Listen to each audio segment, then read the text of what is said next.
ഇത് നമ്മൾ ചെറിയ രീതിയിലുള്ള ഒരു 3/4 കിലോ ബിരിയാണിയാണ് വെക്കാൻ പോകുന്നത്. ഒരൽപ്പം ഉപ്പ്, മുളക് പൊടി, മഞ്ഞൾപ്പൊടി, ഗരം മസാല നന്നായി മിക്സ് ആക്കിയിട്ട് അതിലേക്ക് മാഗ്നേറ്റ് ചെയ്യുന്ന ഒരു തുള്ളി ചെറുനാരങ്ങയോ അല്ലെങ്കിൽ കയ്യിലുള്ള സുറുക്കയോ എന്താണോ കയ്യിലുള്ളത് അത് വെച്ച് നന്നായി മിക്സ് ആക്കാം. ജസ്റ്റ് സുറുക്കയാണ് വെച്ചത്, എന്താണോ കയ്യിലുള്ളത് അത് ചെയ്താൽ മതി.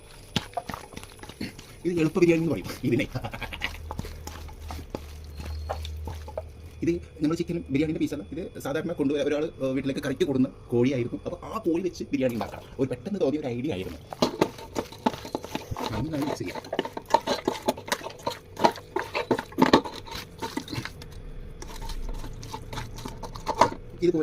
ഇതേപോലെ എടുത്ത് പീസൽ ഏറ്റവും മുകളിൽ എടുത്തു വെക്കും.